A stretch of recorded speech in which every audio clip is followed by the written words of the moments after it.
অমিত শাহ দাঁড়াই করছো, আমি কারো কোনো পানিশমেন্ট করতে দেব না। একটা ভোটারের নাম যেন বদলা যায়, এটা করে না। ছি ছি ছি, এটা ছি ছি ছি, না ছাড়া ভারতবর্ষ হয় না। এর পেছনে এনআরসি চক্রান্ত।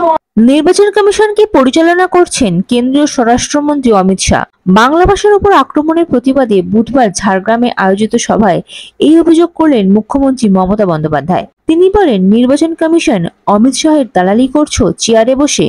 ভোটার তালিকায় নাম নথিভুক্তির ক্ষেত্রে অনিয়মের জেরে রাজ্যে 4 সরকারি আধিকারিককে সাসপেন্ড করার কথা জানিয়ে সম্প্রতি রাজ্যের মুখ্য সচিবকে চিঠি পাঠিয়েছে নির্বাচন কমিশন। পাশাপাশি দক্ষিণ 24 পরগনা এবং পূর্ব মেদিনীপুরের ওই 4 সরকারি আধিকারিকের বিরুদ্ধে এফআইআর দায়ের করার নির্দেশও দেওয়া হয়েছে। কমিশনের এই পদক্ষেপেই যে তার উষ্মা কারণ বুধবার তা স্পষ্ট জানিয়েছেন মুখ্যমন্ত্রী।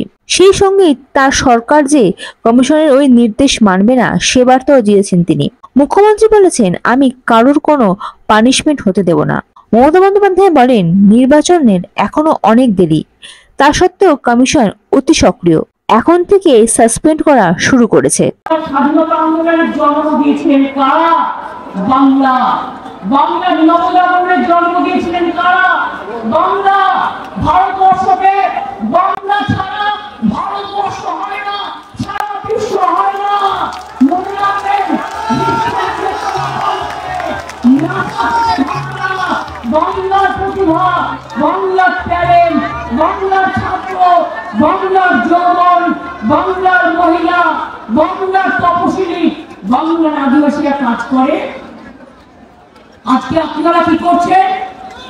কুচবিহারের রাজবংশী ভাষী তপশিলি বন্ধুদের আপনারা নোটিশ পাঠাচ্ছেন আসাম থেকে। আসাম থেকে নোটিশ আপনারা বাংলায় পাঠাতে পারেন? পারেন না। এটা criminal offence, unconstitutional, illegal, undemocratic, unethical. We condemn that. ধিক্কার, ধিক্কার।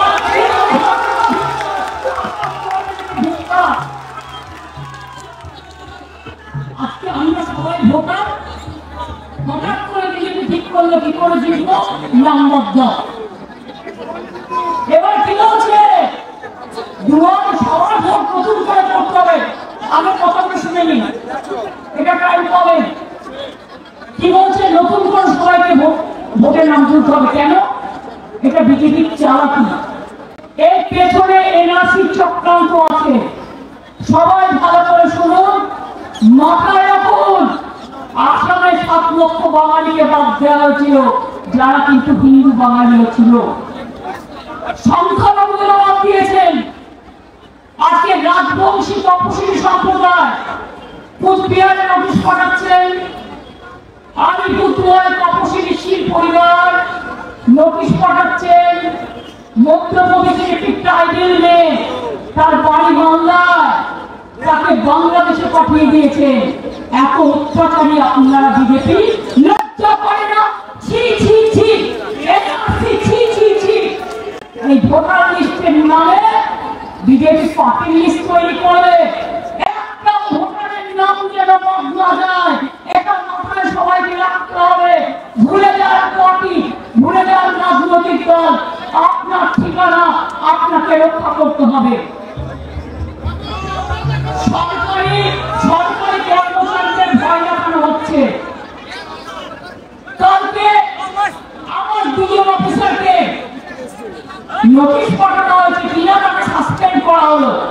আমরা বলি, তোমার ইলেকশন এখন ডিক্লেয়ার হচ্ছে, কোন আইনে বলে তুমি নোটিশ পাঠিয়ে দিচ্ছ, সাসপেন্ড করছো, আর বলে দিচ্ছ এফআইআর করতে হবে না। আমি কারো কোনো পানিশমেন্ট করতে দেব না, এটা মাথায় রাখবেন। ভয় পাওয়ার কোনো কারণ নেই।